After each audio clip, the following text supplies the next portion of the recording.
it's time to sit back and relax with your favorite drink. And listen.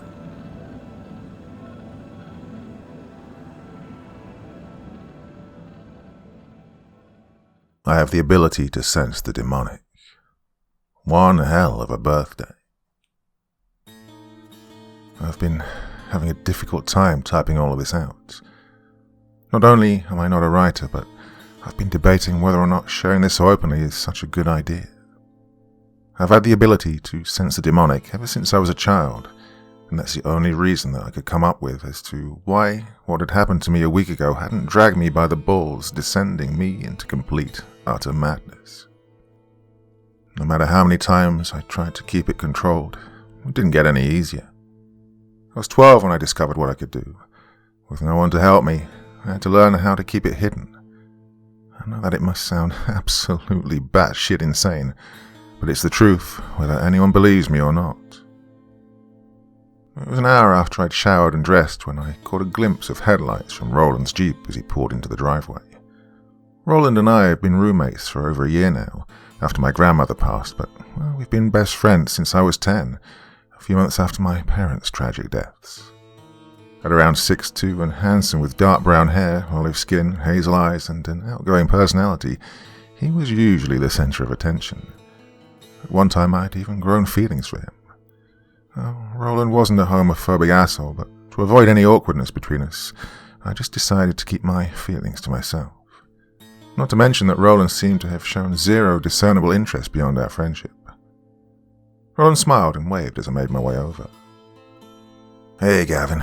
Sorry I'm late," Roland said as he reached over to move his duffel bag to the back seat. "Traffic was a freaking nightmare." I shook my head and shrugged.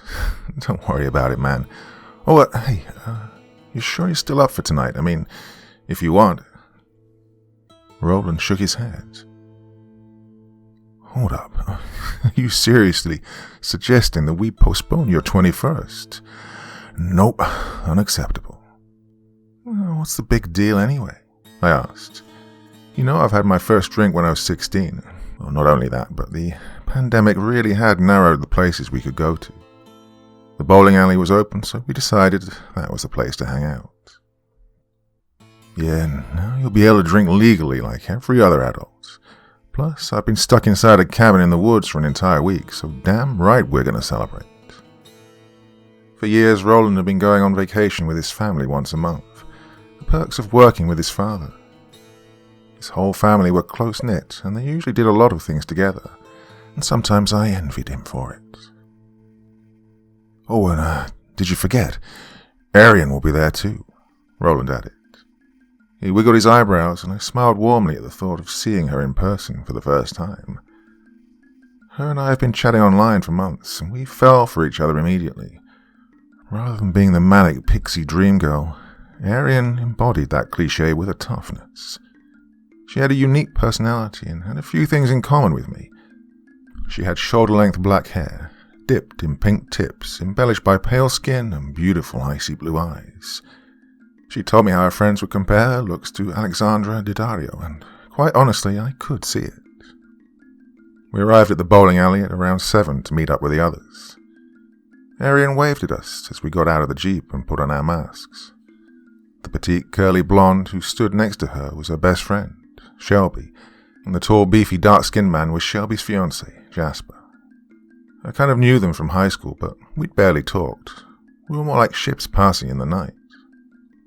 As far as places went in a small town, the bowling alley was well cared for, but the balls for rent came with small notches taken out, and lanes featured a few divots here and there. Well, in my opinion, it wasn't ideal if you were seeking competitive sport, but the fry oil that wafted from the snack bar was enticing enough to compensate. I walked up to the register where Arian stood with her purse open, apologizing to the plump boarding man behind the counter. "Oh, crap. I must have left my wallet at home or something." "Here, let me," I offered as I pulled out my own wallet and placed enough cash down for both of us. Arian looked up at me as the man handed us 2 pairs of shoes. "You didn't have to do that, Gavin," she said. And she grabbed her shoes and tucked her purse underneath her arm. "Especially not on your birthday." "It's fine. Don't worry about it." I shook my head and grabbed my scuffed-up bowling shoes and thanked the man for being patient with us. The guy just gave me a beleaguered sigh in return. I didn't blame him. If I had to deal with all the children's parties that happen here quite often, I'd probably be a little bitter too. After I'd laced up my shoes, I made my way over to the racks that displayed the different variety of balls. I ran my hand over a few available options before I eventually settled on a black one with a purple printed skull on it. Arian walked up beside me and my chest swelled. "Hey," I said. "Hey." She glanced down at the ball I had in my hands. Nice choice. That's usually my go-to when I come here with my dad. "Oh, do you want this one? I can pick a different one," I said. "It's fine. I just think it's kind of cool that we have similar tastes in balls." She chuckled as she grabbed a crimson ball with golden swirls on it. She held it up, and I watched as her slender fingers slid into the holes. I was about to crack a joke about it when I suddenly felt lightheaded. I glanced around, but nothing really stood out to me until I looked over at the snack bar. A tall, wiry man with shaggy blonde hair stood at the register with his back toward me. His head snapped in my direction, and my breath hitched. I watched as his true face rippled beneath his human facade. His skin was milky white, and his obsidian eyes narrowed at me. I quickly averted my eyes and placed the ball on the rack. "Hey, Gavin, are you all right?" Arian asked, giving me a look of concern. "Yeah, I'm fine. I'm just going to go to the restroom. I'll be right back." As I washed my hands in the sink, I kept replaying that man's face in my head. My heart raced and I felt hot. I needed to calm down. Maybe he didn't see me. Maybe it's all in my head. Maybe. When I looked up at my reflection, something made me stop and take a second look in the mirror. What the hell? I thought to myself as I kept examining my face. My throat squeezed with fear as I stared at the left side of my face. Black, spidery, thread-like lines creeped from my scalp and across my cheek. They interlaced with one another. Instead of my natural grey, my eyes were oily black. What the fuck? Oh, that was a new one. I nearly panicked as I quickly backed away from the mirror, and I yelped when I heard a knock on the other side of the door. "Hey, Gavin, are you in there?" It was Roland. I glanced back at the mirror and expected to see dark lines and black eyes. But there was nothing. It was just my normal face that stared back at me. I debated whether or not to open the door. There was possibly a demon ordering pizza, and there was a good chance he saw me and my face. Another knock. "Gavin, are you in there? You didn't get stuck in the toilet, did you?" I took a few moments before I calmed myself down, placed my mask back on, and unlocked the door. Roland was right outside, giving me a worried look. "Whoa, man, you all right? You're looking a bit pale." I took a deep breath and nodded. "Yeah, I'm fine. Come on, let's start the game already," I said, walking back over to the racks. I just need to keep my head down, and if I see that man again, I'll just have to ignore him. We all sat in the uncomfortable plastic chairs as Jasper stepped up first. We all watched as his ball rolled all the way to the left and right into the gutter. "I thought you were an excellent bowler, babe," Shelby giggled. "Oh, excuse me, just a bit rusty is all." He faked hurt and kissed her on the forehead. "You two are so cute," Arian gushed, and then she turned to me. "Okay, Gavin, you're up." I got up from the chair and strode up to the wooden platform. I held the ball up and peered over at the newly erect pins. I took a deep breath and drew my arm back and swung it forward with a slight twist. The ball spun dizzily as it flew down the lane with a characteristic curve. "Come on, come on," I whispered in a mantra. Luckily, the ball connected with a thunderous crack as all the pins clattered to the floor. "Hey, nice job," Roland and Arian cheered. After our game, the five of us headed to the parking lot. "So, what are you two doing now?" Jasper asked. I zipped up my jacket. "I don't know. Probably headed back to our place, I guess." Arian, who was walking close beside Shelby, twirled on her heels to face me. "You two should come back with us." I glanced over at Roland, who nodded. "Well, I'm up for it if Gavin is, since he's the birthday man." I turned back to face Arian. "Sure, why not?" "Awesome. It'll be fun, and hey, the night's still young." She winked and followed Shelby to Jasper's car, but not before texting me the address in case we got lost. After about 20 minutes on the road, Roland spoke up. "Oh, almost forgot. Will you reach back there and grab the black bag behind my seat?" "Yeah, sure." I grabbed the bag and set it in my lap. "Go ahead and open it." I loosened the red ribbon from the bag and pulled out a rectangular box. Nestled in the black crinkled paper was an obsidian blade. I brushed my fingertips over the silver wolf-shaped handle in awe. The overall length of the blade was 6 inches at most. It was inside a leather sheath pouch with a belt clip. Holy crap, this is... It sure is. I know you've been wanting to get one for a while now. Plus, I also know how much you love wolves, so I had the handle custom made. Happy birthday, Gav. "Thank you so much," I said as I placed the blade back into the box. I was about to place the lid back when suddenly the Jeep began to shudder violently, and the back of it slid sideways. I jerked back in my seat, and the box fell to the floor between my feet. Roland cursed and gripped the wheel as he reduced his speed and eased over to the shoulder of the road. "What the hell was that?" I asked. I looked out the window, but I couldn't see anything but trees. "Oh, God damn it." Roland sighed and unbuckled his seatbelt. "I think one of the tires must have blown. You all right, Gav?" "Yeah, I think so." "Good. Just stay here. I'm going to check the damage." "Be careful," I called to him as he hopped out of the Jeep. "There could be monsters out there." Roland turned around and gave me a wink. "Don't worry, Gav. I can take care of myself." I rolled my eyes. That's what they say in all the horror movies right before they die. Several minutes later, he opened the driver's side with a frown. Just as I thought," he grumbled as he reached over to turn on the hazards. "Tires blown to hell." "Oh, damn, I guess somebody doesn't want us to party tonight," I said, sitting back in my seat. "Don't you have a spare?" Roland nodded. "Of course I do, but it might take a while. Call Arian and tell her what happened." "Oh, wait." I opened the compartment and handed him a flashlight. "You should probably take this since it's dark out." Roland looked at it for a moment and then took it, disappearing behind the Jeep again. I grabbed my phone from my pocket and dialed her number. It went straight to her voicemail. I tried again, but once again went to her voicemail. I looked down at the screen. No service bars. "Oh, you've got to be kidding me," I groaned in frustration. Roland came back and opened the door. "Good news is I have a spare. Bad news is that I don't have..." When he saw my expression, he asked what was wrong. "I can't get any signal.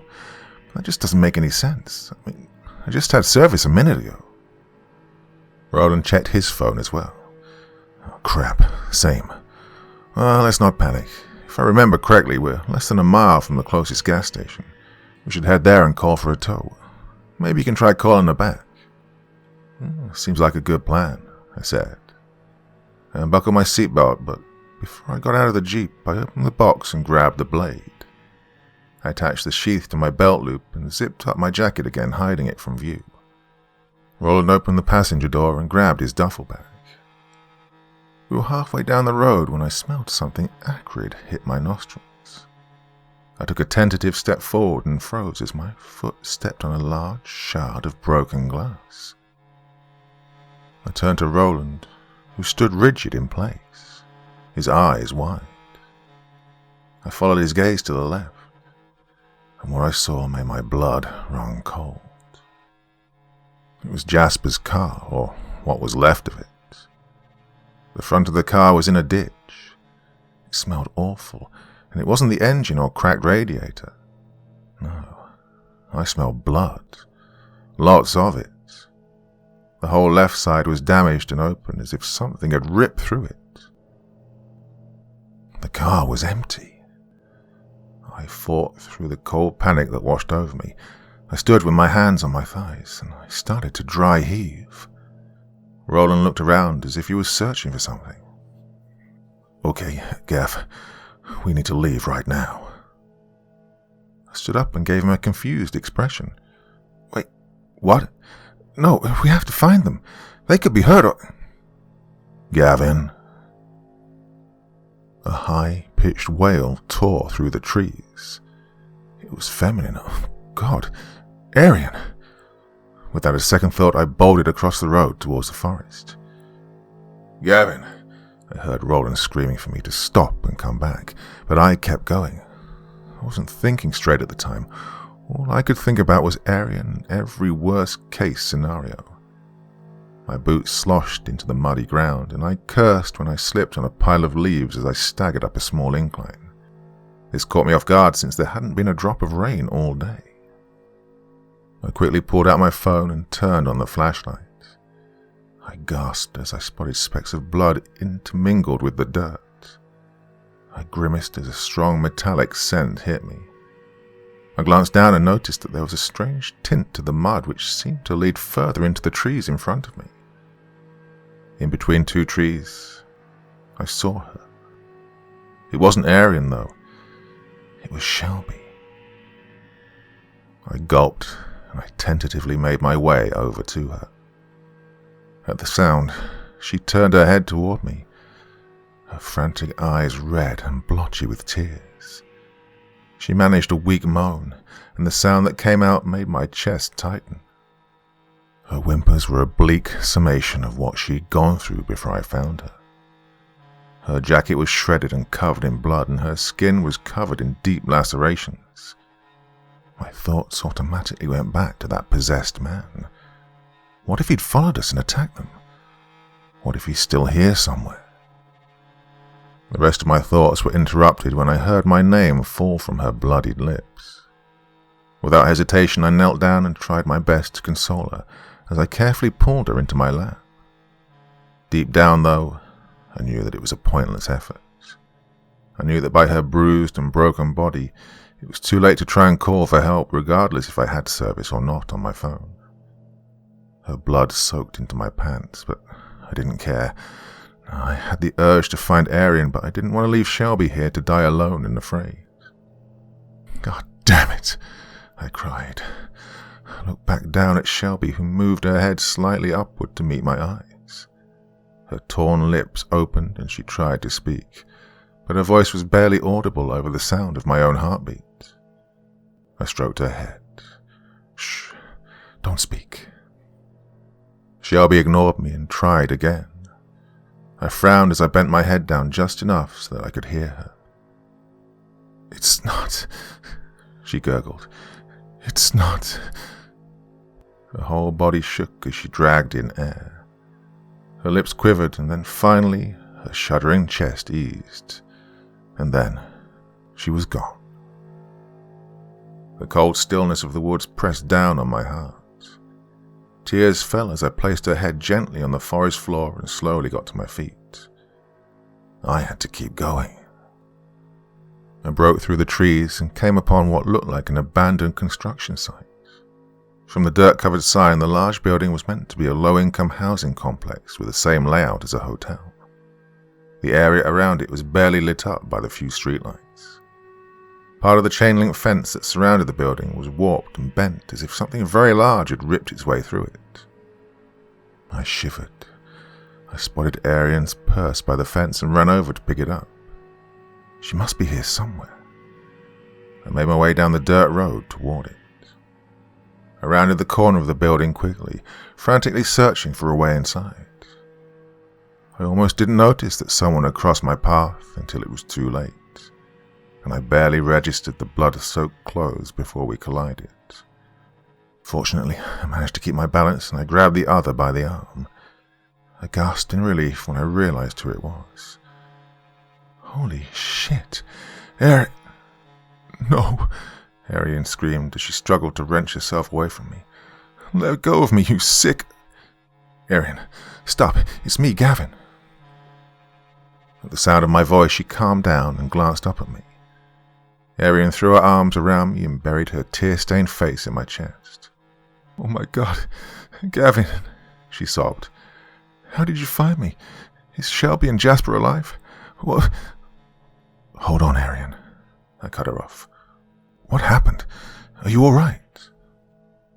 She nodded. Yeah, the blood, it isn't mine. We crashed and something attacked Jasper. Shelby and I ran into the forest, but then I lost her and came here. There's an entrance there and I hid, she said as she pointed to a large rectangular window. We need to go. Whatever attacked us is probably still around.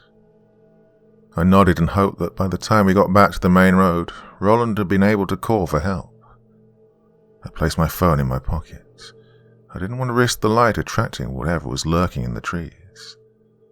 I reached to take her hand in mine, but before I did, I saw something pass over her face, just like the man's had. Her skin was grey, her eyes inky black, and her mouth split open, revealing razor-sharp teeth. I suddenly screamed and pushed myself away from her, dropping her purse. What's wrong? She asked, startled. She stared at me with human eyes and a human frown. Your face, I stammered. My face? What's wrong with my face? She asked as she took a step forward. Don't come any closer. I know what I saw, Arian, I screamed. No, not her too. Wait a minute, if I was able to sense the man right then and there, why wasn't I able to do the same with her? Well, the reaction I expected from her would be confusion or anger, but none of that happened.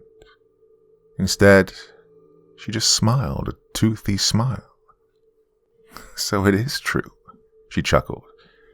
I've been able to blend in amongst your species for a very long time now. No one's ever been able to see through my glamour. That is until I met you. I'm curious. How are you doing it? An icy cold feeling washed over me and my heart lurched. My stomach twisted with a sensation I couldn't put into words. I couldn't even muster up a response, but Arian didn't seem to be waiting for one. Or can it be that you don't even know her? She cocked her head. It almost makes me wonder what other charming little talent she might be hiding. She started to circle around me. She sized me up as her dark eyes fixed on mine. Oh, I've been watching you for a while, and I've got to say I was very surprised you were able to sense one of us so quickly. My heart thudded in my chest. Arian knew this whole time. She knew who that man was too. Was this some plan to get to me? I tried to keep my ability hidden so that I wouldn't draw any attention from their kind. I must have messed up somewhere. Why? Why wasn't I able to sense the thing inside of you? Arian sighed and stopped moving. Thing? Well, first of all, that was rude. I mean, I may be a demon, but I do have feelings, you know. And to answer your question, I honestly don't know. Although unlike the one you saw at the bowling alley, I don't need a vessel in order to walk topside. Oh, what a mess this whole thing has become. I knew I shouldn't have used a demon fresh out of hell. They have more of a difficult time controlling themselves. Collateral was unavoidable. My eyes widened as the jarring realization slammed into me. It was you. I took a few steps back. You're the one behind all of this. Arian crossed her arms over her chest. Wow. Congratulations, you figured it out. I clenched my fists and stood there, horrified by her blatant disregard for her friends. I wondered for a moment if the real Arian was in there somewhere experiencing the horrors this thing did. Tell me something.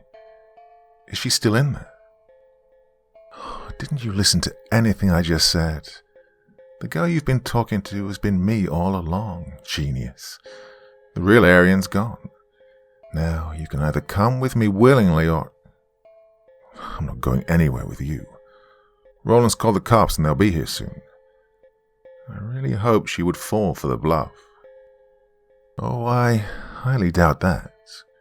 While you were running through the woods like an idiot, you left your friend alone and vulnerable. Poor thing's probably roadkill by now." At that moment, rage poured through me, hot and fast as it twisted inside me and set me alight with the strength and burn of it. I could feel something primal and dangerous stir within my chest. Before she could react, my fist connected with her cheek. "Oh, you bitch," I screamed. "I'll fucking kill you." I wanted to rip her eyes out of her skull. I barely registered the pain in my hands as I landed another blow to her face hard enough that she staggered backwards. She snapped her head in my direction, and her face contorted into a snarl as she wiped the blood from her mouth. "I was going to offer you a choice, dumbass." Her voice deepened, and it sounded like something was bubbling from her throat. She glanced down at herself. "Oh, this body is too much of a hindrance. I must take you in alive, but if I happen to rip off a limb or two to keep you from struggling, then so be it." A freight train of horrified amazement slammed into me as her whole body expanded and stretched. She tore roughly at her clothes and threw the material from her body just as her breasts flattened, replaced by a broad and muscular chest.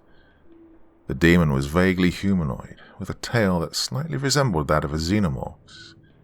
It stood around 8 feet tall on reptilian clawed feet. Black veins pulsed beneath grey skin. Bat-like ears twitched as it dragged in a deep breath through slitted nostrils, and its mouth split open, adorned with a row of sharp, jagged teeth. Its black eyes were trained on me.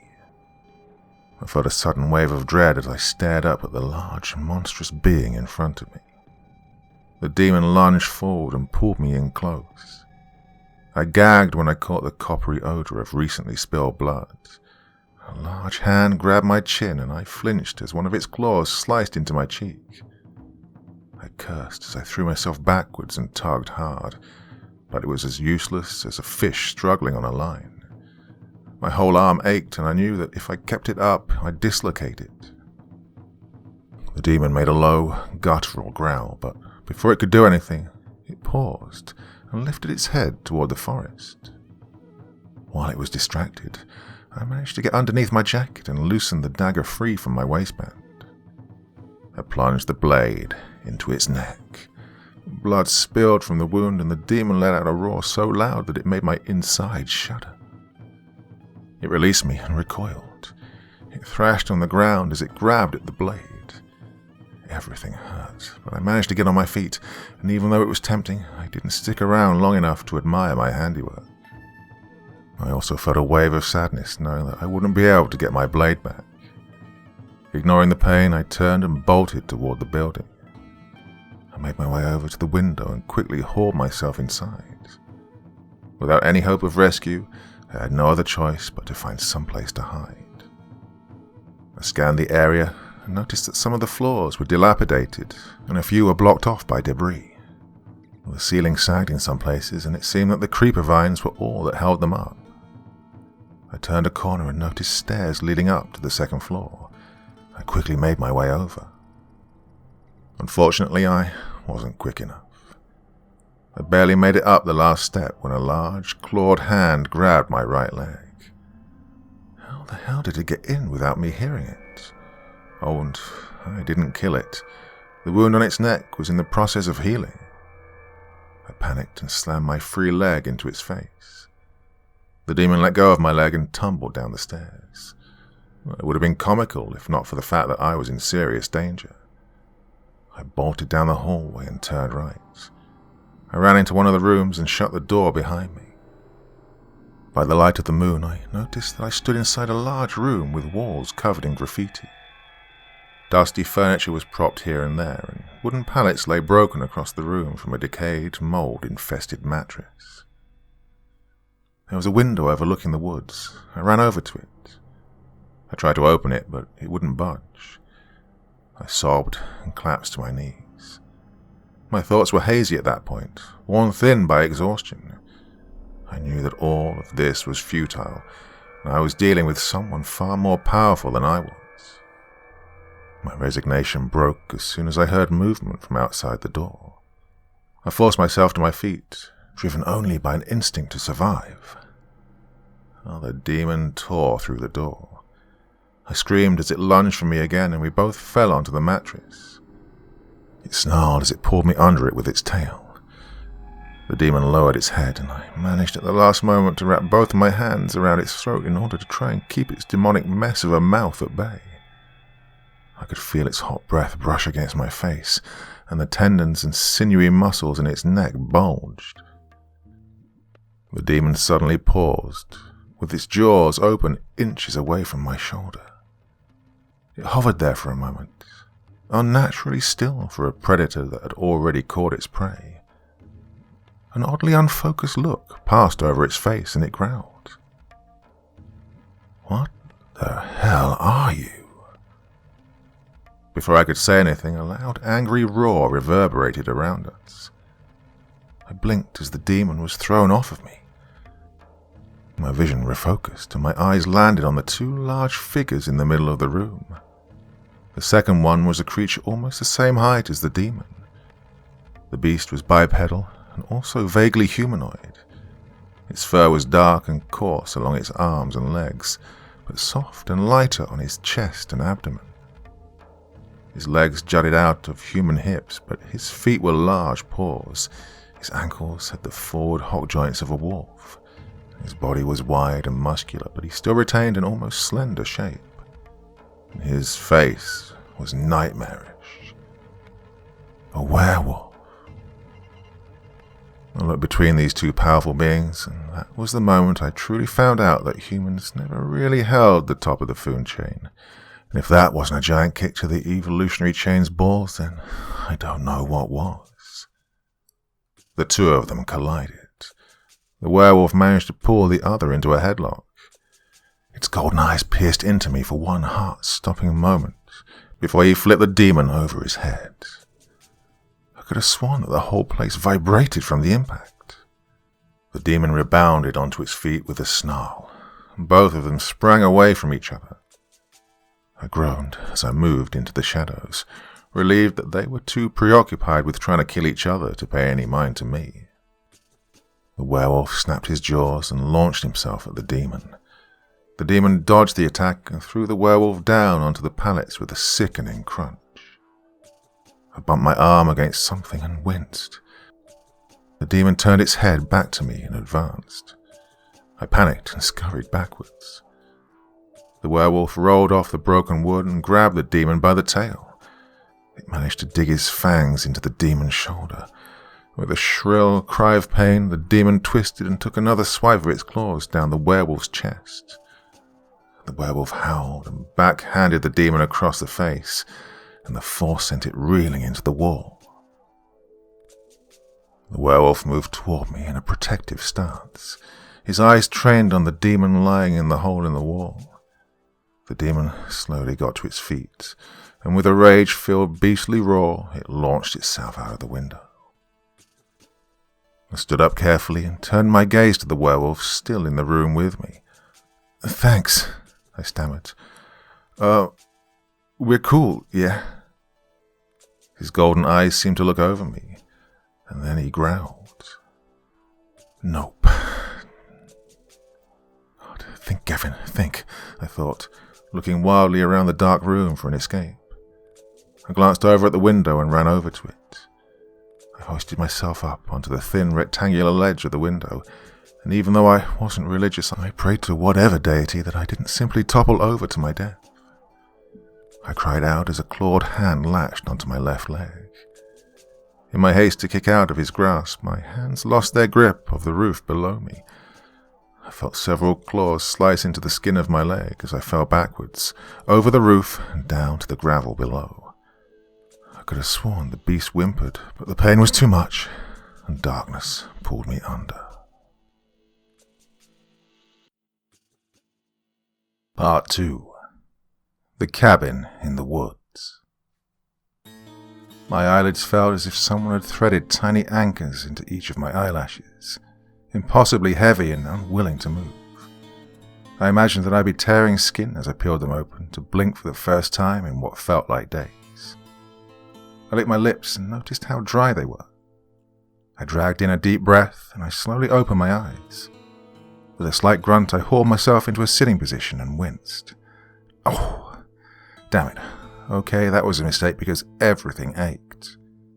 There was a switch near the miniature lamp on the dresser, and I squinted as the ceiling lights flickered to life. There was an oak desk across from the twin-side linen sheet bed I was tucked in. Next to that stood a large walk-in closet built into the wall and a restroom near the door. I glanced down and noticed that my clothes were replaced with a plain grey tank top and sweatpants. I subconsciously reached for my phone to check the time, but it wasn't on the nightstand. What sat on there, however, was a black pitcher, a ceramic cup, and my wallet. Careful of the slight weakness in my arms, I poured myself a drink. I licked my dry lips and sent a thanks to no one in particular as I drank the water down like it was lifeblood. I suddenly winced again when I moved my leg. Curious, I tentatively removed the thin blanket and rolled up my pant leg, revealing a bandage wrapped tightly around my calf. I took in a few shaky breaths as the recollection of that night doused my veins in ice water. I placed my head in my hands to try and calm the spiral of emotions as tears threatened to spill down my cheeks. I heard a knock and the door opened. I sniffed and rubbed my eyes. "Oh, you're awake," said a female voice. "Roland will be relieved. He's been freaking out over you since he brought you here all bloody and unconscious." I turned around to the source of the voice. A petite young woman with curly, shoulder-length brown hair, tanned skin, and grey eyes stood in the doorway. She wore black scrubs and a grey mask, carrying a steaming cup in her hands. She closed the door and walked over to me. "Roland, wait, he's alive. He's here?" A huge wave of relief washed over me, knowing that my best friend was all right. "Do you know where he is now? I need to see him." Ignoring the pain, I moved to push the rest of the sheets away from me, and that's when she held out her free hand toward me. "Whoa, hold on. I don't know where he is right now, but I'm here to check on you and make sure you drank your medicine when you woke up," she quickly explained as she motioned to the pitcher. "But hey, since you already did, I guess that makes it easier for all of us. Well done, you." I blinked and glanced nervously at the pitcher beside me. I hadn't even realized that it had been anything but water. "You should probably eat," she added. "You haven't eaten anything for almost 2 days." Well, that made sense. Now that I was awake, I could feel a painful gnawing sensation in my stomach. It was a clawing hunger more intense than anything I'd felt before, but then again, I'd never fasted either. You don't happen to have any horses around here, do you?" I asked sheepishly. She shook her head and grinned. "Nope, sorry, but if you drink this," she offered me the mug, "your hunger will go away." I decided quickly that being drugged at this point wouldn't make much of a difference. I did as I was told and took the mug from her. It was filled with a thick, dark liquid. I crinkled my nose. The substance smelled of herbs, spices, and something rich that I couldn't place. I took a sip. "Wow, this is actually really good. What is it?" "One of the doctor's famous recipes, and they work wonders," she said. "Well, I'd better go. I'll make sure to tell Roland that you're awake when he gets back." After she left, I placed the mug on the nightstand and slid delicately to the side of the bed, being mindful of my bandaged leg. I flinched when my bare feet had made contact with the floor. I walked stiffly into the restroom. It was clean and depersonalized. I opened the small mirror above the porcelain sink. Rust marks tackled the metal shelves that showed where things had been not long ago. I stared into the mirror and inspected my face as I tore the bandage from my cheek. When I turned my head, however, the area where that demon had sliced me looked more like a small scratch. The skin around it was still a little tender and pink. How was that even possible? I could have sworn that I received a pretty nasty cut to my face. Well, I'm not going to complain, but the last time I checked, I didn't have any special healing powers. Maybe it wasn't as bad as I'd thought. I examined my face and breathed a sigh of relief. At least my face still looked normal. The sound of footsteps broke me out of my thoughts. I was just leaving the restroom when the door opened. Roland rounded the doorway with his hand against the frame. The other was holding a bundle of clothes, and he looked exhausted. I've never seen him like this before. I felt a pang of guilt run up my spine. I truly believed that I was protecting the ones I loved by keeping my ability a secret, but, well, I was wrong. People had died that night. Roland could have died that night. Before he could open his mouth, I pulled him into a hug. My whole body began to shake as I sobbed. I'm so sorry, Roland. Roland hugged me close. Hey, it's all right. You're safe now. There's no need to apologize, Gav. I let him comfort me for a minute before we both broke apart. How did I get here? I brought you here, he answered simply. Wait, but how? There was some animal in there with me. How did you manage to survive? Roland gave me an apprehensive look. That was me, Gav, he said gently. I'm a werewolf. You're what? I said, perplexed as I struggled to really understand what Roland had just told me. But I would have known, right? I mean, all these years that I've known him, I would have seen some sort of sign, and it wasn't like I was ignorant of the real world or what was really out there. I knew demons existed, so I was always open to the possibility of other supernatural beings, especially after witnessing a full-on werewolf versus demon showdown that night. But knowing a werewolf personally felt so surreal. I'm telling you the truth, he said. Why would you lie about something like that? I asked. I immediately felt like a hypocrite as soon as the accusation left my lips. I was so upset at Roland for keeping a secret from me when that's exactly what I'd been doing. My not-so-righteous indignation drained out of me, and I walked over to the edge of the bed and sat down. Roland took a moment before he came over. He placed the clothes on the table and sat down beside me. I didn't actually lie to you, he refuted slowly. I just omitted certain parts of the truth. Those are some big omissions, Roland, I said. Yeah, all right, but I swear to you that nothing was an out-and-out lie. He noticed the look on my face and frowned. Please, Gavin, don't be afraid of me. I'd never hurt you. Then he glanced down at my calf. Yeah, I swear that was an accident. I felt the demon was still out there and I panicked. I held up a hand. Look, I believe you. I'm just trying to process all of this. Why didn't you tell me? Well, I'm bound by Lycan laws, he explained. But you deserve to know because of what happened that night. Oh, makes sense, I guess. So, where am I? I asked. You're in a hospital. Really? I asked as I glanced around. It doesn't look like any mundane hospital I've seen. Well, that's because it isn't. This place is an institution that provides medical treatment for sick or injured, supernatural beings like me. You know how my mom's a nurse? Oh, yeah, she works here, and sometimes I volunteer once in a while, he stated. We even have transportation and daycare, among other things. Are you serious? I asked. What if a human were to accidentally walk in? Well, they wouldn't be able to, Roland said.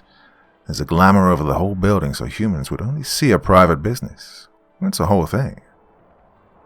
That's pretty cool, but why am I here? I'm human. Before Roland could answer, my stupid leg bumped against the nightstand, eliciting a curse from me. I can fix that, Roland said. He jerked his chin toward my bandaged calf. Your leg, I can heal that. Injuries caused by my kind tend to take a little longer to heal. How? I asked. Just relax, Roland said gently. He carefully lifted my leg and placed it over his lap. He rolled up his left sleeve and reached into his pocket and took out a small knife. Oh, hold on, what are you doing? I panicked as I tried to pull away, but his grip was strong, unnaturally strong. He glanced over at me as he removed the bandage. I grimaced as I saw the 3 large claw marks. Relax, Gavin, he repeated. He took the blade and sliced his palm open. Blood poured and dripped down from the wound. He carefully placed his hand on my leg. And then I felt it. A strange, warm sensation spread around the area. My first reaction was to grab my leg and hiss, but I fought to keep myself still. You okay? Roland asked. You just sliced your hand open and placed it on my leg like some weird blood oath, but yeah, it doesn't hurt at least, I said. a feeling like having my leg wake up from falling asleep spread slowly around it like pins and needles as the skin beneath his hand closed. The sensation eased and then disappeared completely. What was that? I gaped at him.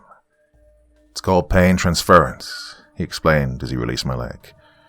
We werewolves have the ability to absorb the pain of others and even heal them by our saliva or blood. Pretty neat, eh? Yeah. Hold on. I'm not a werewolf now, right? I asked. Roland chuckled and shook his head. No, that's not how it works. Humans turning are very rare. Did it hurt at all? You know, when I healed you. He leaned back slightly.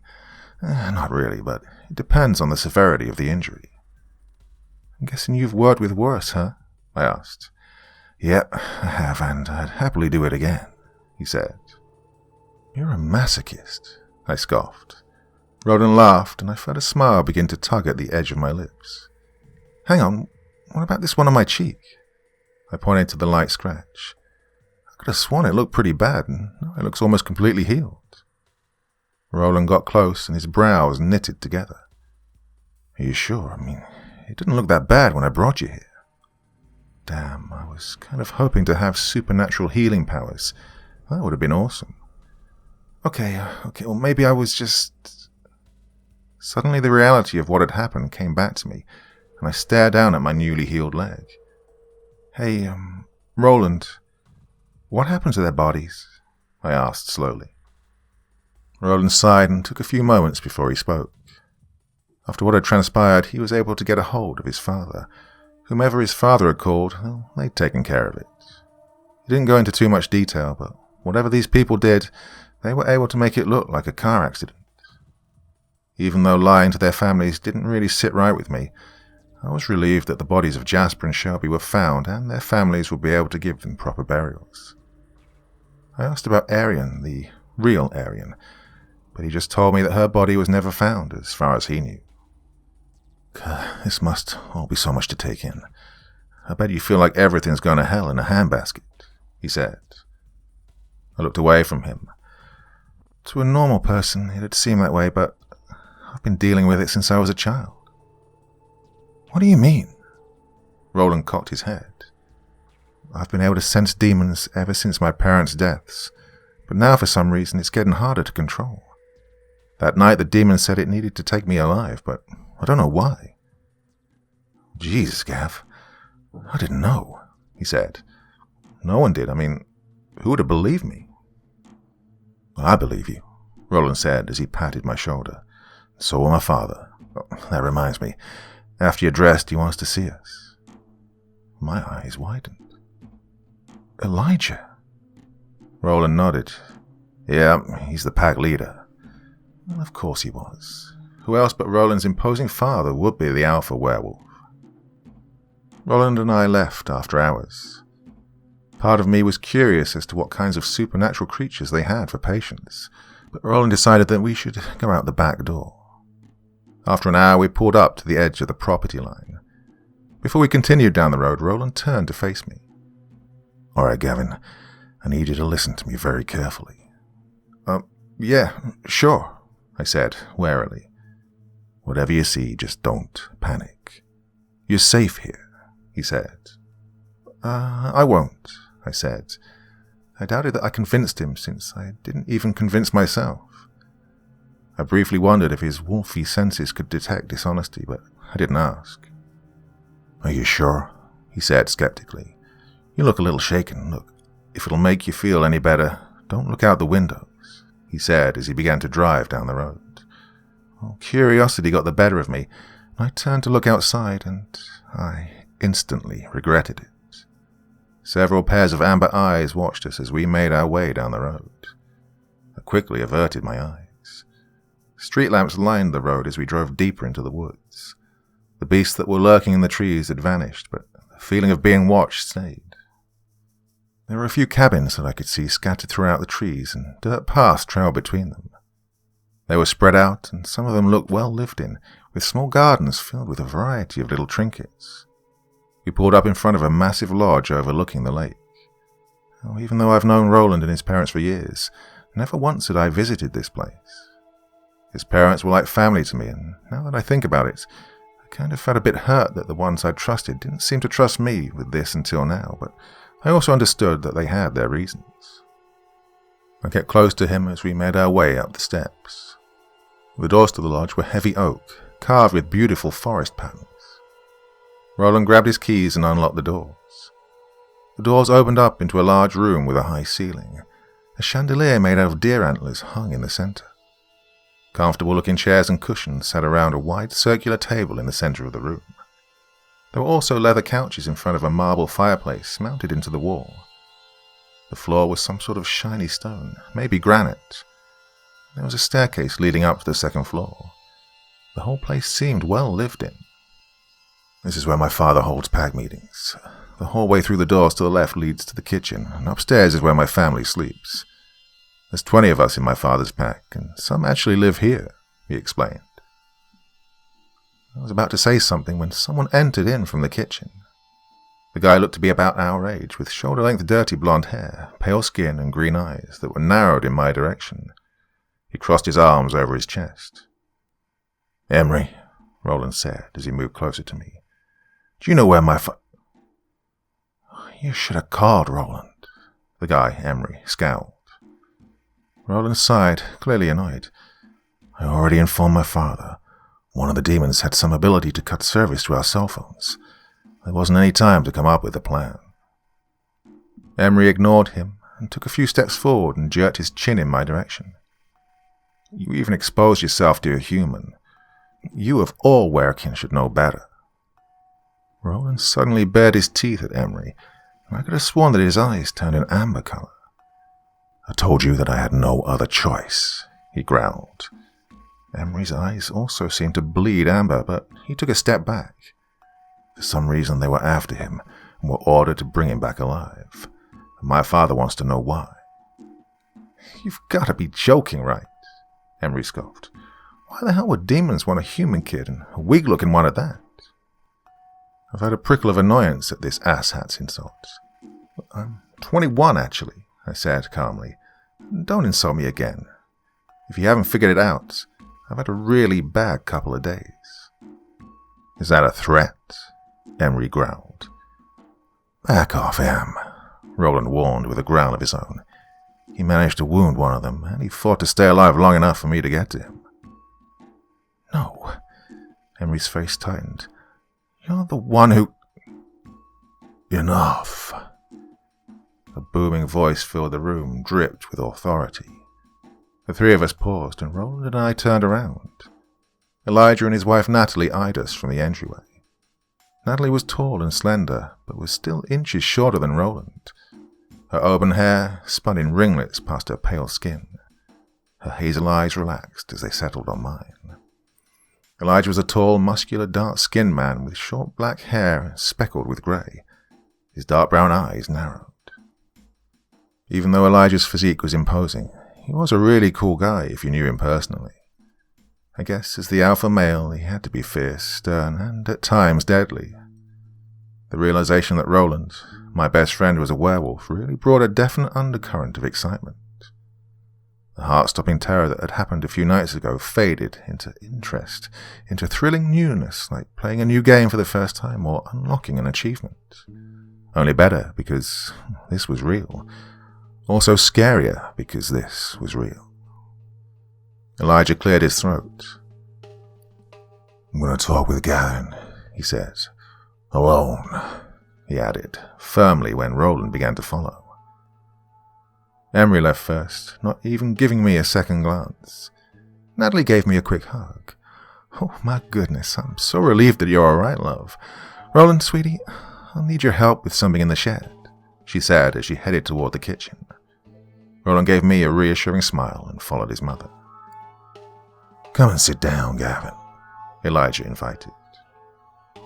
I still felt slightly irritated after everything that had just happened to me. Being angry was easier than being upset, but Elijah didn't deserve either from me. I sat down on the couch near the fireplace. A lump formed in my throat and I placed my head in my hands. "I'm sorry," I apologized. "I didn't mean to cause any inconvenience." Elijah sat down next to me and placed a hand on my shoulder. "I don't blame you, son. You've been through a hell of a lot," he stated calmly. "Is there anything I can get you? Something to drink?" I smiled weakly and shook my head. "No, I'm fine, thank you. I just don't know what I'm going to do now." Elijah leaned forward and clasped his hands together. "Well, perhaps you could tell me what happened. The demons that you and Roland dealt with. Was that the first time you've seen a demon?" "No, not like that. I've been aware of their presence ever since I was a child." Elijah asked me to elaborate. He listened very carefully as I spilled the beans, and he never took his eyes off mine. Elijah's brows knitted together. "I know that this next question may be personal, but I need you to answer if you can." I nodded. "Did anyone in your family have this ability? Your mother or father, perhaps?" "Well, no, not that I can remember. My family were completely normal," I answered. "Are you sure?" A little voice whispered in my head. "You were only a child when your parents died. You were barely old enough to know anything about them." Elijah pursed his lips. "Normal people. Well, you were very young when your parents died, so it's likely one of them could have passed his ability to you. However, this is all just speculation on my part." I slumped back against the sofa. He continued. "Demons are repulsive beings, and not usually known for keeping a human alive unless it's to possess them. This situation is truly very odd." "Or maybe it's because of what I can do, and they don't like that," I added, "and they want to know how I'm doing it." Elijah patted me on the shoulder again and stood up. "That's a definite possibility." "Do you think it's safe for me to go home?" I asked. Elijah shook his head, concerned. "No, at least not until I have someone go over and check the house. We have a guest room available for you." Even though Elijah used to own the house, I wasn't at all sure I wanted someone I didn't know in our home. But there was no reason for me not to trust him. I was just being paranoid. Surprisingly, the last question that came out was, "Why did you allow Roland and I to become friends? Weren't you worried that I'd find out the truth about you?" "There were a few in the pack who believed it wasn't a wise decision, but if some of us are to live among humans, we can't shut ourselves off from them entirely. We even have methods of concealing ourselves," he said. "Now I'll have someone take you to your room. Tomorrow I shall do what I can to find out why demons have taken such an interest in you." I nodded. And I suddenly longed for those days when I pretended to live in ignorance. After what had happened that night, I'd probably never feel safe again.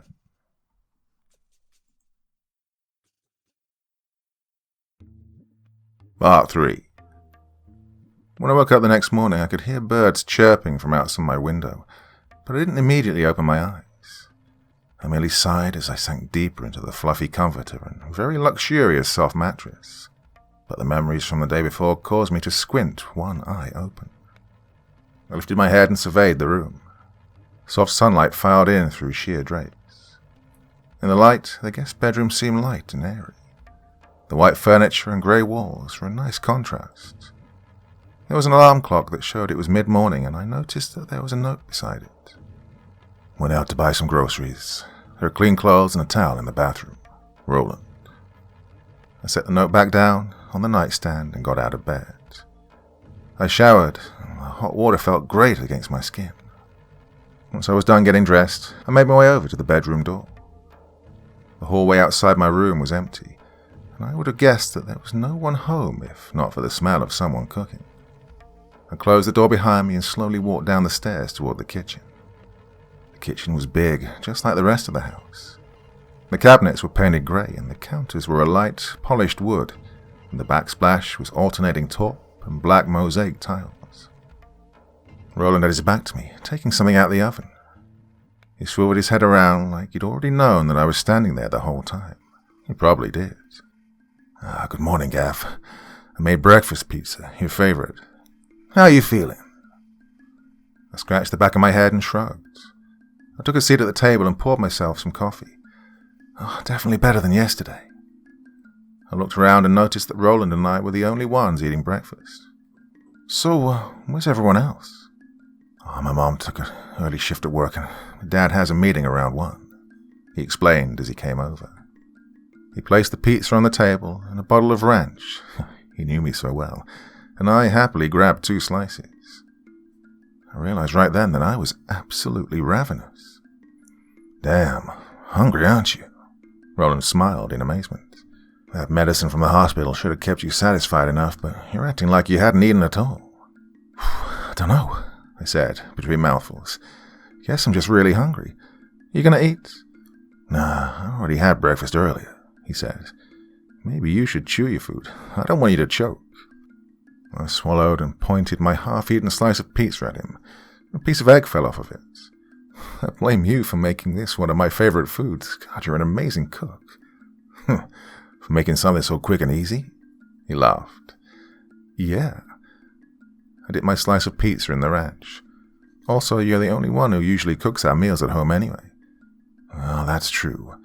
What would you do without me? He smirked. Well, I don't know. Get murdered by demons? I said. When I saw the smirk on Roland's face dip into a frown, I immediately regretted it. I placed the slice of pizza on the plate. Okay, that was in bad taste, but at the same time, it's the truth. If you hadn't got there when you did, I don't know what would have happened. Well, you don't have to worry about that. You're here with me and you're safe. It'll be okay, right? How? I thought to myself. How's it going to be okay? This isn't some video game or a horror film where everything is play pretend. This is real life. I mean, normal humans don't defeat demonic beings in real life. They die. I wasn't equipped for this. As far as I knew, I didn't have any awesome superpowers, and before anyone says anything, being able to sense demons is not an awesome superpower. It's a curse, and because of it, people had died. People had died because I played ignorance. Or maybe if I was smarter, more careful, and kept to myself, none of this would have happened. Hey! Roland snapped his fingers lightly, breaking me out of my thoughts about how unfair my life was. Stop that. I can practically hear you thinking. As I was saying, while you were sleeping, my father was able to get into contact with someone that might be able to help. Really? I asked, and my posture straightened. Who is it? This guy named Mort. He wants us to meet him at his place after breakfast, Roland explained. Oh, and I was meaning to give these back to you. I kind of forgotten. You seemed exhausted, so I decided to wait until you woke up. He walked out of the kitchen for a moment and then came back with a black box.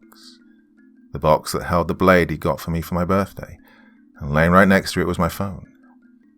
A wave of relief washed over me as I brushed my fingers over the blade. I thought I'd never get it back. Roland, you're seriously the bestest best friend ever, I said with gratitude. I know, he smiled. It was around 1 when we grabbed an Uber and headed out to meet this Mort. Roland told me that his mother was borrowing the Jeep since her car was in the shop. Through the thick brush that bordered the driveway, a small red house came into view. This is the place, the driver announced. Roland thanked the lady and slung his duffel bag over his shoulder. As the car drove away, we walked up to the house. Roland took the lead and stepped up to the door and knocked twice. How long was it appropriate to wait on a stranger's porch? I wondered. As far as I knew, Elijah told him that we were coming ahead of time, so this guy should be home. I was just about to suggest that Roland ring the doorbell when I heard the door unlock from the other side. A short, plump man with blue eyes and dark, mousy hair greeted us. Yes, he said in a gruff voice. I'm Roland, and this is Gavin. My father Elijah told you we were coming. Mort eyed the two of us almost warily. Then he nodded and opened the door wide enough for us to come inside. The home was compact, with a small kitchen to the right and a bedroom straight ahead. The living area was small, cluttered with papers, books, and other various items. A flat-screen TV hung above the mantel. Mort motioned us to the couch next to a coffee table which had a large plate of mini sandwiches and tea. He sat across from us in a cushioned chair. Please help yourselves, Mort said. I grabbed one of the sandwiches from the plate. Even after 2 slices of breakfast pizza, I was still kind of hungry. "Wow, these are delicious," I commented. The cucumber had just the right amount of mayonnaise and pepper, and I decided to take 2 more and put them on a small paper plate, shamelessly. Mort gave me a smile. Roland sipped his tea and took a bite from his sandwich. I took a large gulp of tea and reached over to carefully put my empty cup back on its saucer. I'd barely let go of the handle before Mort pounced on it, snatched it away, and peered into it intently. I sat back into the sofa. "Hey, if you see the Grim, don't tell me," I said. "I don't want to know." Roland placed his cup down and leaned forward as Mort examined the cup and scowled with frustration. "That's odd. There's nothing for me to read here." "Wait, you're a fortune teller?" I asked. I glanced at Roland, who shrugged and took another sandwich from the plate. Mort ignored my question, clearly annoyed. "The images are jumbled, meaningless." Then he glanced up at me. "I wonder, is there possibly a block on your mind?" Roland paused mid-bite into his sandwich, and I just blinked at Mort. Probably. At this rate, nothing had surprised me." Mort and Roland exchanged a puzzled glance, then looked away sharply upon recognizing their moment of commiseration. "Oh, okay, I don't actually know what that means," I added. "A block, I mean." Mort sat back and said, "It's a very advanced spell that could have different effects. It's possibly the type of spell used to conceal away certain memories or even abilities." Thought about it for a moment. I mean, that kind of made sense. Maybe it was the former. And if that's the case, then why? What about the memory was so bad that it had to be concealed? Well, the thought was intensely disturbing. But I don't know how it would have gotten there. Another thought occurred to me. "Is there anything you can do?" Mort shook his head, unsatisfied. "No, this is beyond me, but you're in luck. I happen to know someone who might be able to help you." He reached into his pocket and took out his phone. "Like who?" I asked. "His name's Rhysand," Mort answered, as he scrolled through his phone at what I assumed was his contacts. "His powers are of the mind. If what I assume is true, he'll be able to undo whatever was done to you." Roland frowned. "I've heard of him. He's kind of creepy, to be honest." Ignoring Roland's comment, I said, "So what you're saying is that he can read minds?"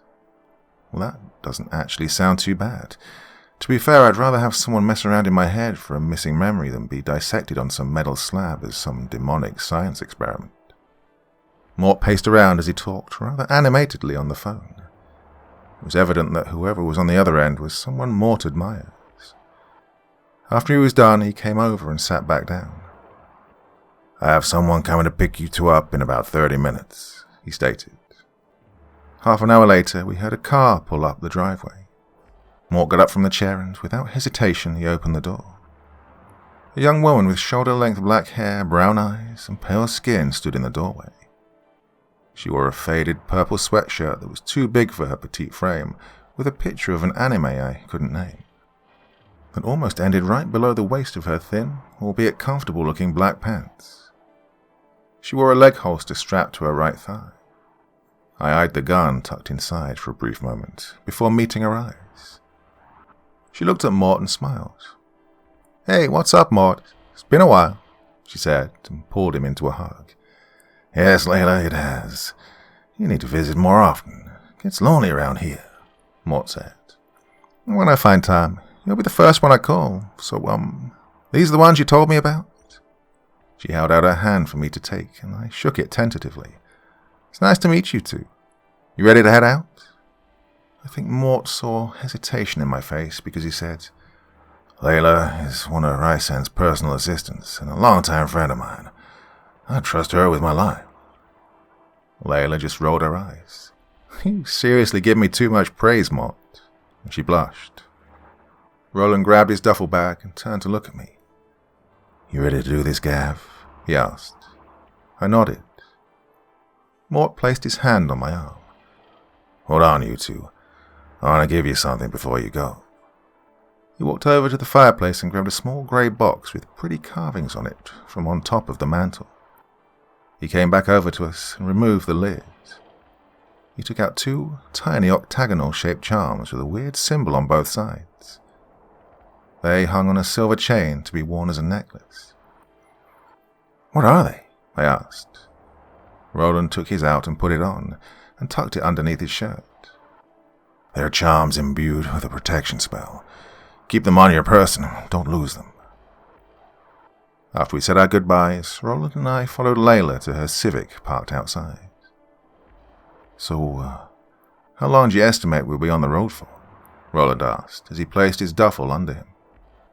"About 7 days by car," Layla replied. "But," she quickly added when she noticed the "Are you serious?" look on my face. "Why say screw that noise? I know a better way that'll get us there in no time at all." "What does that even mean?" I asked. "Oh, you're talking about a portal, right?" Roland exclaimed. I turned to him, open-mouthed. Holy crap. "Wait, are you serious? No frickin' way." "Oh, that's exactly right," Layla nodded. She made a right turn and took the ramp to the freeway. I noticed that we were leaving town. Once we were off the freeway, I noticed they were renting somewhere outside of town that was empty and desolate. I don't know why, but I got an eerie feeling of being watched, even as we drove by. Layla pulled up to the curb and turned off the engine right next to an old subway entrance. "We're here," she announced, as the 3 of us got out. She threw her backpack over her shoulder and placed the key on the dashboard and locked the car. "Hold on, what are you doing?" I asked.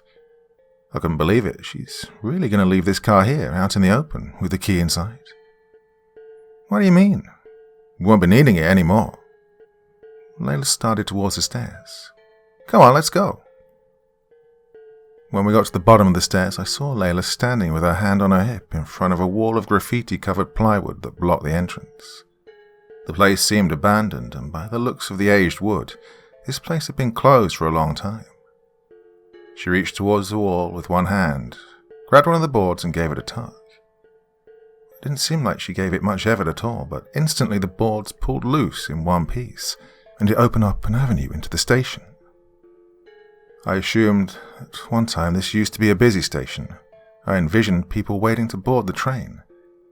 I glanced to my right, and I could make out an ornate mosaic tile on the walls that arched up toward the ceiling. Parts of it were covered in various advertisements, which were either torn or faded with age. There was garbage everywhere, and benches were overturned, and the thin glass around the booths was shattered and covered in spray paint and cobwebs. Layla walked over to the wide wall between the tracks. She opened her bag and took out a small bottle and sprayed silver mist onto a section of the wall that revealed a circular keyhole with weird-looking designs. "This is it." She placed the bottle back into her bag. "This is..." Suddenly Roland stood rigid in place. "Someone's coming this way," he whispered. Without saying anything, Layla kicked her bag underneath one of the benches and drew out her gun from its holster. She motioned for us to hide. A minute later, I saw it. A slouched-over figure dressed in thick brown and grey clothing moving out of the shadows. His face was caked in dry blood, framed by shaggy brown hair. His eyes were bright blue like the hottest part of the flame, and he flexed his long, bony fingers as his crusty lips curled back to show his razor-sharp teeth. Without a second thought, he lunged for her. She quickly dodged him and attempted to shoot him, but he dodged that in return. His next blow caught her off guard and she stumbled, just barely keeping her balance. He took that opportunity to grab her wrist and he squeezed hard. The pressure of his hold forced her to drop her gun. He kicked it away and it fell onto the tracks. He leaned in behind her and grinned from ear to ear. "Remember me?" he growled.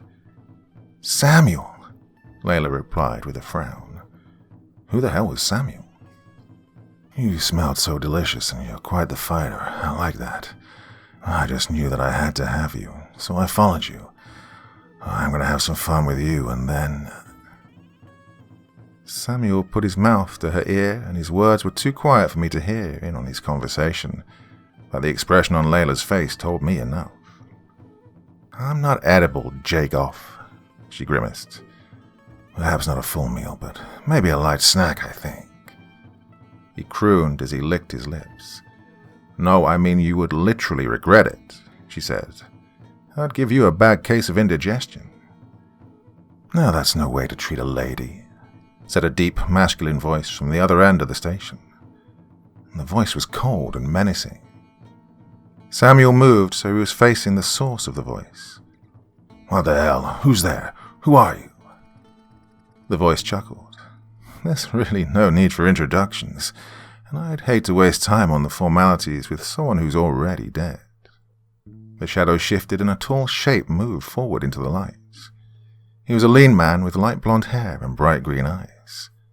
He wore black pants and a black, long-sleeved shirt, and over them he wore some kind of leather harness that crisscrossed his chest, holding an assortment of blades and other carry-on weapons. He even had a gun strapped to his thigh, just like Layla. Don't get cocky, you bastard, Samuel spat. Stay back or I'll rip her apart like cotton candy. He slid his hand to her throat. His claws dug into her skin while his other hand stayed behind her back. Oh, that's a bit melodramatic, don't you think? The man quipped. He took a step forward and then another. Fine, Samuel hissed. Her death will be on your hands. Before the man reached them, Samuel brought back his arm and plunged his hand through Layla's back with a sickening sound, crushing bone and ripping past flesh and muscle. I watched in absolute horror as her eyes rolled back in her head and her chest split open. Her body gave one last twitch and then hung limp. Samuel retracted his arm and held her steaming, sopping wet heart in his hand with a smug and hungry look on his face. I clenched my hands into fists. My nails bit into my palms and I felt a sickening drop in my stomach. Damn it, I couldn't do anything but watch. Samuel casually took a bite out of it, and the blood ran freely down his chin. He smiled and dropped the organ onto the ground. He tossed her body in our direction like discarded trash. Her body slammed into the broken wall we were hiding behind. Layla's dead-eyed stare made my heart lurch. I felt a scream form in my throat, but Roland quickly clamped a hand over my mouth. The man in the vest narrowed his eyes. Now it's your turn. Between the both of you, I'll have food to last me a week. He lunged forward, but before he could land a single blow, something jerked Samuel backwards. A black miasma took shape right behind him on the ground. 4 unnaturally long pale arms wrapped themselves tightly around him as a slender, naked woman, I think it was a woman, rose from out of the darkness. Her face was blanketed by long strands of black hair. Suddenly Samuel released an ear-piercing screech that reverberated all around us. Roland and I plugged our ears and groaned in pain, but I managed to watch as the woman's bony fingers dug into his flesh. He clawed at her desperately, but it was futile. His flesh started to steam as it twisted and withered away. Blood seeped out of every orifice and pooled on the ground beneath them. His scream died and his body went limp. The woman pulled her arms away from him and his body collapsed. This creepy, 4-armed woman disappeared back into the shadows. I blinked. What the fuck was that thing? Holy crap, that was scary as hell. The man grimaced and walked over to the dry husk that used to be Samuel and reached into his pouch. From it he produced a small yellow vial. With a deft motion he poured the vial's contents over the body and then stepped back. Where the drops had hit its corpse, black smoke began to curl away. The smoke quickly spread horizontally until it cocooned the body entirely. In a few seconds the smoke dissipated, leaving an innocuous pile of dust behind. You two can come out now, the man said. It's safe. I was sent by my boss, Rhysand Winters. I perked up at the name. Though I hesitated, thinking that staying hidden was a better option. Oh, what if that grudge-looking thing is still around? I don't want my skin to dry up like a prune. Is it a trap?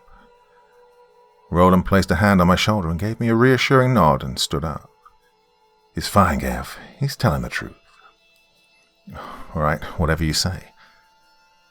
I stood up from our hiding place, but before I could move away from the wall, I felt something tug at my pant leg. I glanced down and panicked. Holy shit, what the fuck?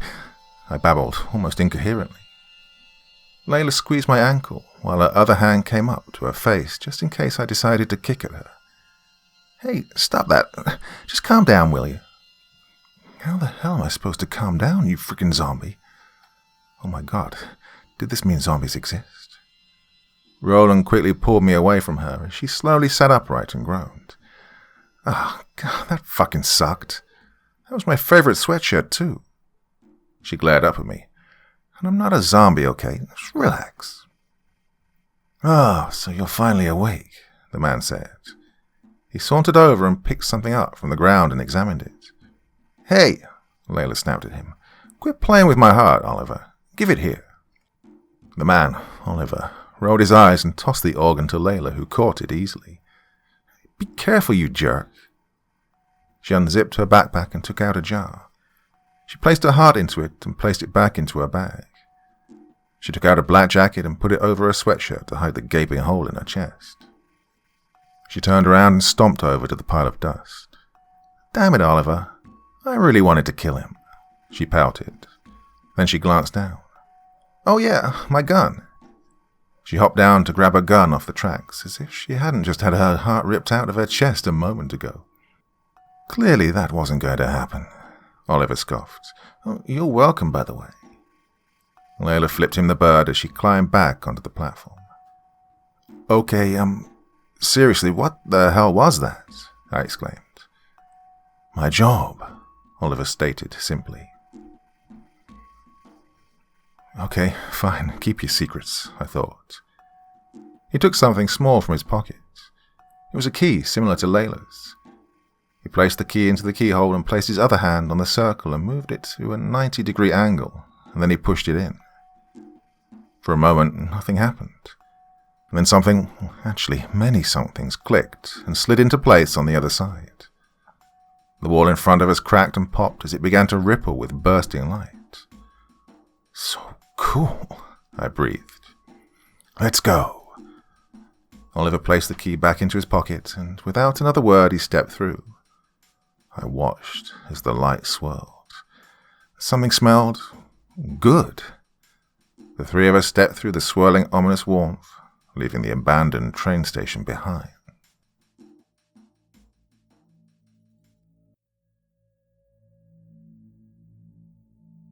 Part 4. Rhysand. I stared, wide-eyed, as I took in my surroundings of this bustling city around us. I turned around, but the portal that the four of us had come through was now just a normal brick wall covered in advertisements and old chewing gum.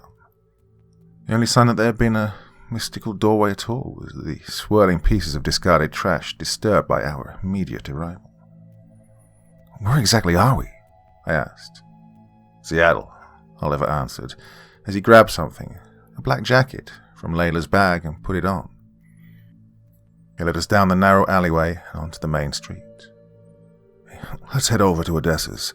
Rhysand hasn't replied back, and I'm starving. I have a few questions, I whispered to Layla as we headed down the street. What happened to your car, and how the hell did we just come out of a wall without anyone noticing? Well, someone's been sent to collect it. And to answer your other question, Oliver placed a temporary glamour over us as we stepped through the portal. I was completely invisible, I thought, as I glanced down at myself. Half an hour later, the four of us stood in front of a restaurant. The sign bearing its name tilted a slight angle. Layla stretched her arms wide with enthusiasm. Welcome to the greatest restaurant in the whole city, she declared proudly. It didn't look that spectacular, to be honest, but I didn't say anything.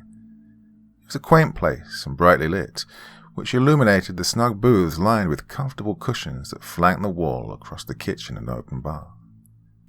A gorgeous girl around my age with pink hair and blue eyes waved at us. She placed a pen and notepad inside the pocket of her black and blue spotless uniform and handed the four of us menus, gesturing for us to sit wherever we liked. Oliver and Layla moved so unhesitantly to one of the open booths at the very back that I realized that this was a regular pit stop for them. Roland and I shared a look and then followed after them. Oliver slid into the booth and Roland and I were in the seat across from him. "I'm going to use the restroom real quick," Layla stated. "I'll be right back." I watched as she twirled on her heels and headed over to where the pink-haired girl was. The two of them disappeared behind a black curtain that read, "Staff only." I wondered what all that was about. Maybe she knew the girl personally or something. A tall, busty woman with thick, curly brown hair and bright amber-colored eyes arrived with 4 glasses of water and silverware. "Good evening. My name's Lucinda, and I'll be your server tonight." "Oh, it's nice to see you again, Oliver," she said cheerfully. Oliver smiled. "Good evening, Lucy." As the two conversed, I noticed up close that her smile was full of sharp, needle-like teeth. I quickly averted my eyes to the menu in front of me. And she turned her attention back on a notepad. "So, what would you like to start with?" "Coffee, please." Oliver placed his menu down in front of him. "Black, and a strawberry lemonade for my partner," he added.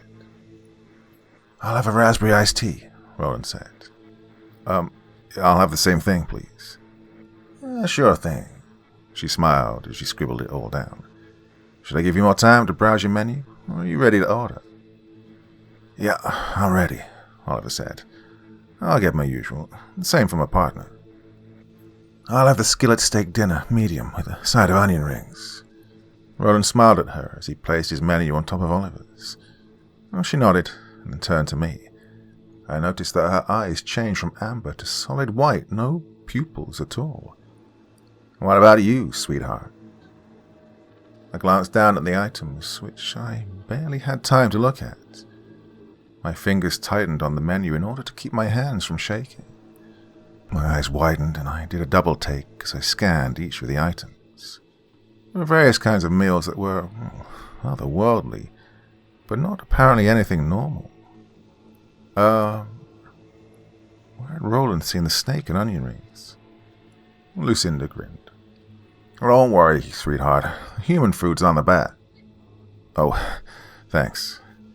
I turned the menu over and, without thinking, I chose the first thing I saw. "I'll just have the chicken Caesar wrap with a side of steak fries, please." "Sure thing," Lucinda purred, and collected all of our menus. "I'll take these and be right back with your drinks." Layla returned from behind the curtain and slid back in beside Oliver. She placed her bag beneath the table and combed her fingers through her hair. I noticed that she'd changed clothes. She'd switched out of her faded sweatshirt for a green blouse under a black leather jacket. Under her blouse, right over the sternum, was a long, diagonal scar, light against her dark skin. Well, she must have caught me staring because she laughed and said, "It's all right. You can ask me the question I know you're dying to ask." When I didn't say anything right away, she sighed and touched the scar. "Okay, well, I'll explain it anyway. So, in short, I underwent an experimental treatment using a serum mixed with axolotl DNA, giving me superhuman healing abilities," she said. "This scar will be completely gone by tomorrow. Well, I'm kind of like Deadpool, but without the terminal cancer and permanent scarring." "Well, it's pretty awesome, actually. I just have one question. What are you going to do with it?" I hesitated, struggling to find the words that wouldn't turn things awkward between us. Your heart in a jar." "Well, that, my friend, is classified information."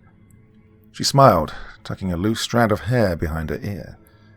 "Anyway, I can always count on Brayden to have an extra pair of clothes for me if I need them, although it really sucks that I couldn't save my sweatshirt." "Well, you should start wearing your uniform, Layla. I'm tired of hearing you whine. Remember what happened the last time?" Yeah, I know, but the uniform they gave me is too small, and moving around in it's a pain in the ass. I've sent the Bureau another request, but I have to wait a few more days until the new one arrives." She huffed. "Also, it's not like I really need a uniform anyway." Uniform?" I asked, curiously. I didn't think that the tight black shirt and pants Oliver was wearing was an actual uniform. "Of course," Layla said. Our uniforms are made with very special fibers, which makes them almost indestructible to most attacks. Well, think of them as supernatural bulletproof vests. That's actually pretty freaking awesome, I exclaimed. I know, right? She smiled. Okay, now I'm curious, Roland said as he sat back in his seat. What happened the last time? Oh, Oliver and I were hunting a Wendigo spotted up in the mountains a few months back. And I chose to be the bait, she answered him simply. You know, it really sucks being without a body. It makes self-preservation much more difficult. Then she turned her head toward Oliver with a large smile. Hey, next time I'm ripped apart, you have to take a picture of what my insides look like. Holy crap. This girl was insane. Definitely more of a masochist than Roland was with his ability to heal others. Oliver rolled his eyes, and for a split second I could have sworn I saw a ghost of a smirk on his face. Oh, you're so weird, he said, and took a sip of his coffee. Yeah, but you're used to it, Layla laughed. So, what's your ability, Oliver? I asked, and immediately cursed myself for being so nosy. Oliver turned to me, but to my relief, he didn't seem annoyed about it, just a little distant. My ability, well, I don't necessarily have some supernatural ability of my own. What you witnessed down in the station was Ayaka, a vengeful spirit who's been wandering around the world for centuries, killing and feeding on the essence of monsters, human and cryptid alike. He took a moment before continuing. Well, before I joined the Bureau, I witnessed her ripping into one of my friends who, unbeknownst to me, got away with torturing and murdering a 6-year-old girl. For some reason, she took an interest in me, and soon after that, we made a pact. Ayaka's been with me ever since.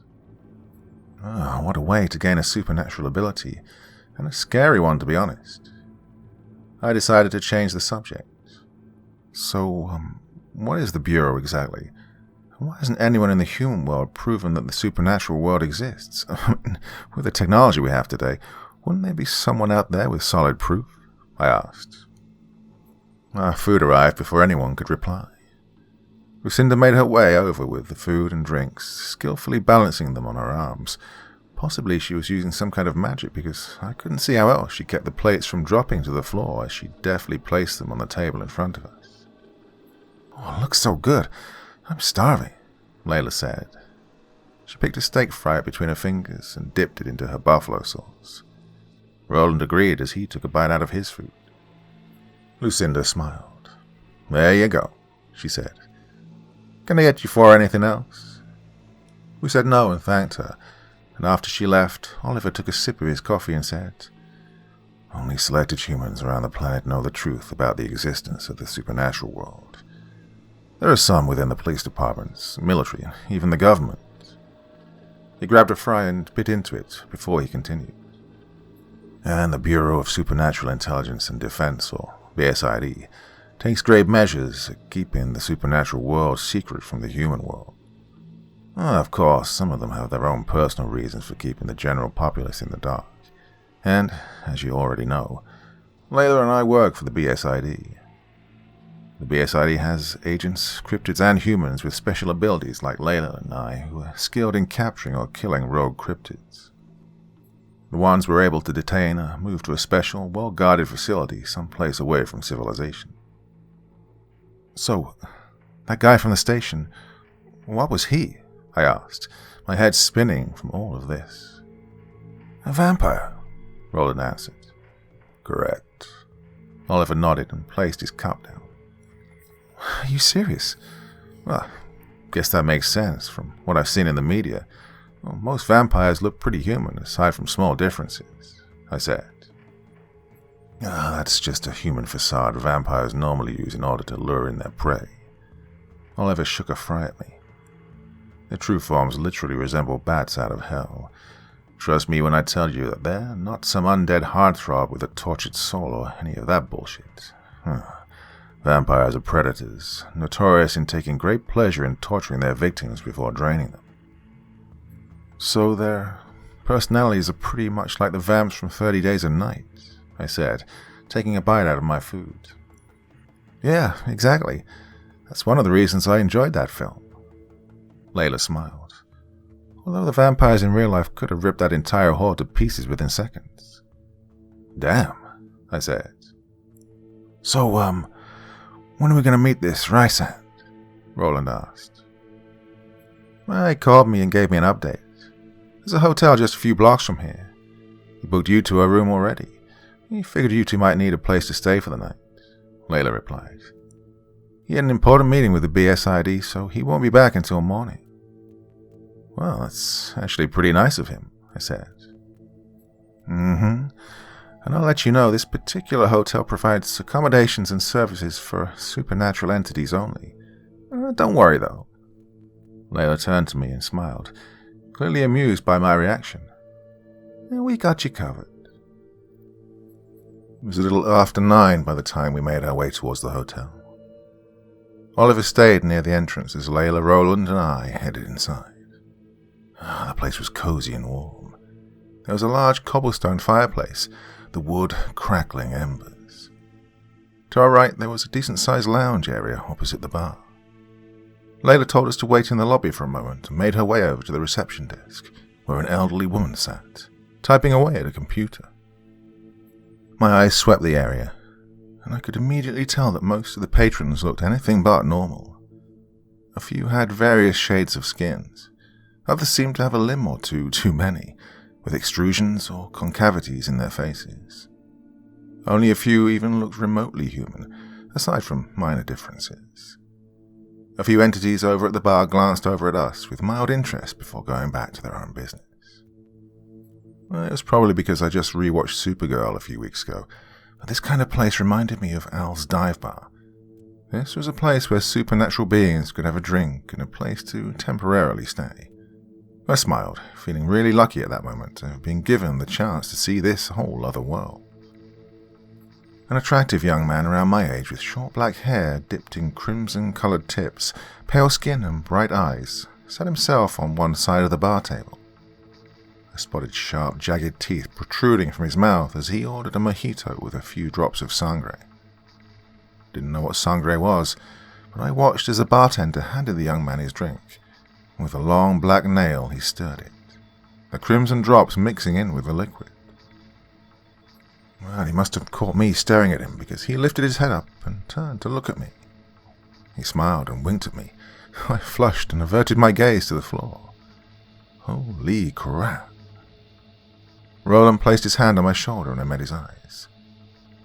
Hey, what's the matter with Gav? I think that's actually blood in that guy's you-know-what. Never mind. Before Roland could say anything, Layla called for our attention, and we made our way over to her. Layla handed us her number just in case we got in any trouble, and with a wave she headed out of the door. The woman behind the desk stood up and studied the two of us. The woman's silver hair was weathered and thin, pulled back tightly in a bun, and her yellow eyes brightened. Good evening, gentlemen. She smiled a toothy, albeit human smile. You're lucky to have booked a room during our busy season. She bent down behind the desk and handed Roland and I each our own keycard, etched with pale green runes. There you are. Enjoy your stay. Roland and I thanked her and took the elevator up to the 4th floor. We made our way down the hallway to our room, reading each door number as we passed. When we came to our room, I reached into my pocket and slid the card into the door lock. The hall light above us turned on automatically, revealing a sizable room with a small balcony overlooking the city. A flat-screen television was mounted on the wall above an oak desk that faced 2 queen-size beds with a bathroom to our left and a small kitchen to our right, closest to the door. Roland shrugged off his duffel and placed it on the foot of the bed closest to the window. Since we'll be meeting with Rhysand in the morning, we should get some rest, he stated as he unzipped his bag, placing 2 bundles of clothes on the desk. I bought these for you just in case you'd like to clean up. Well, thanks, I appreciate it, man. I glanced inside the bag and spotted a few towels and toiletries, a mag light and a black case. So this is what you carry in that duffel bag of yours all the time? What do you think I carried in there? He asked. I stepped away from the bag in order for him to zip it up. I shrugged and scratched my head. I don't know, but I just figured that it must be important since you carry it around everywhere. I take it with me whenever I go out in case I have to... Wolf out. Yeah, it's a good thing I grabbed it from the jeep last night when we were attacked. Otherwise, I would have waited by the side of the road naked with you unconscious in my arms. I turned away from him and moved to get ready for bed, my cheeks burning. Oh no, I absolutely did not get a mental image of my best friend naked as he carried me out of the forest. Oh no. Falling asleep was difficult. I twisted and turned in the bed. It wasn't that the bed was uncomfortable, but, well, anxiety plagued my mind and I woke up a couple of times in the night, covered in sweat, staring at shadows on the walls. There was a constant buzzing sound from the thermostat that waxed and waned throughout the night. I checked the alarm clock on the nightstand. It read 5:03 a.m. I sighed and sat up. I could see Roland fast asleep with his back to me. I was about to change positions and lay back down when I felt something akin to a headache. It felt like a weird pressure that tugged in the back of my mind like a soft, foreign whisper. I gently pushed away the covers and stood up. I was slowly making my way to the kitchen to grab a glass of water when the headache started to worsen. It started out small and began to throb. I groaned as I placed my hand on my head. Suddenly, I heard a voice. The words entered my head as if they were my own, but they weren't. I tried my best to silence the ominous whispers, but they persisted. Don't be frightened, Gavin. The throbbing headache soon lessened into a warm breeze that travelled through the twists and turns of my mind. I've been expecting you. Come to room 207. As if in some sort of trance, I walked over to the door as the voice beckoned me forward. I quietly turned the knob and opened the door. Well, thankfully, it was empty outside my room, and as if my legs had a mind of their own, I made my way down the hallway. I passed a dozen or so rooms before I came to a stop in front of room 207. Suddenly, I felt like I was in control of my body again. Before I could raise my fist to knock, however, the door swung open. I peeked inside, my eyes sweeping around the room. It was much bigger than the one Roland and I shared. A suite, I assumed. Hello? I called from the doorway. Anyone here? Well, your door's open and... It's nice to finally meet you. A tall, wiry man in his late 30s stepped out of the bedroom and into the light of the small hallway. His long, dark brown hair was streaked silver on one side, partially tied up behind his head, the rest of it draped down his back. He wore a grey, pocket-slim V-neck vest over a black, long-sleeved shirt and dark jeans. With curiosity, I stepped further into the room. I could definitely see his face more clearly now. Crow's feet appeared around his pale blue eyes, which looked almost white in the lighting. Suddenly the door swung closed behind me with a gentle click. I immediately panicked. I tried to feel for the door handle while keeping my eyes trained on the man just in case he tried anything. I found it, but before I could turn the knob, the man held up both hands in front of him. It's all right, he said. I mean you no harm. Please come and sit down. I made some coffee. Well, I shook my head. My whole body was itching to open the door and bolt down the hallway. No, thanks. Oh, hold on, don't you want to know why I called you here? I'm sure my assistants have already told you about me. The mention of Layla and Oliver gave me pause. Wait, you're Rhysand? The man Rhysand nodded. Indeed I am, but you can just call me Rhys, if you prefer it. I hesitated for a moment before making my way toward the couch, but before I could take a seat, the door was wrenched open and Roland barged in with messy, wild hair and golden eyes, sharp, almost frightening. He stalked toward Rhysand, who stood where he was, seemingly unfazed by Roland's intimidating demeanor. Roland was on the ground, clutching his head in his hands. Roland! I pushed past Rhysand and made my way over to my friend. Hey, what did you do to him? Your outburst is really unnecessary. Rhysand said with a tsk. After whatever power on him broke, Roland cursed under his breath and got to his feet. Unnecessary, he growled out, and his growl rippled across my own flesh due to our proximity, making me shiver. Imagine waking up to an empty room and getting a scent of your friend's distress all the way down the hall. Rhysand seemed to consider his explanation for a moment. All right, fair enough. Well, let's start over, shall we? A fire crackled as the three of us sat around a coffee table. Rhysand pushed a few piles of books and other various items out of the way, except for a glass globe perched on a small stand in the center. Only it was blank with no continents or oceans mapped out along its curving surface. Rhysand must have seen the look on my face because he smiled and placed a hand on top, and the ball started to move. It suddenly came alight. Whoa, that's amazing. I sat forward in my seat to get a closer look. Nice, isn't it? There are only 5 in existence, he said. The glow within the globe began to separate itself into a 3-dimensional sphere as thousands of tiny points appeared and its glass surface disappeared completely. So I've been told you two wanted my help, he said.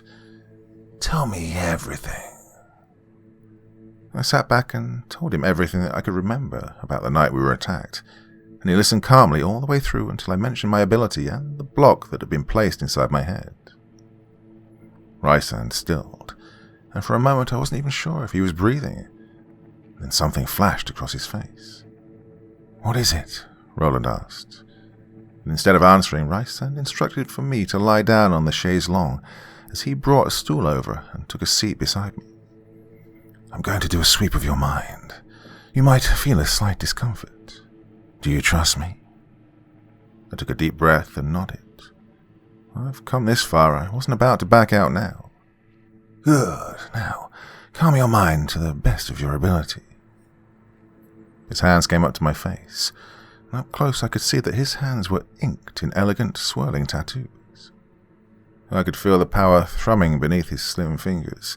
It was like an electric charge that was hot and thrilling against my skin.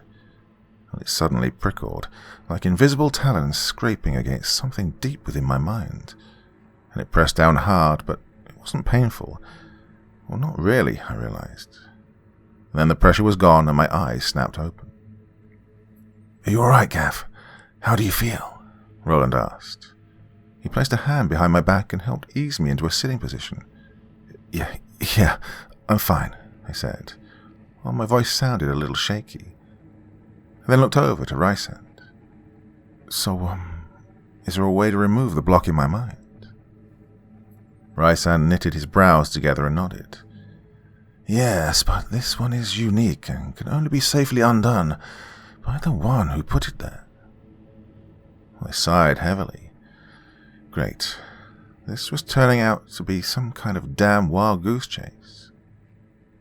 You don't have to worry, Gavin, he said, holding up a finger, because I know exactly who placed it there. Who? You.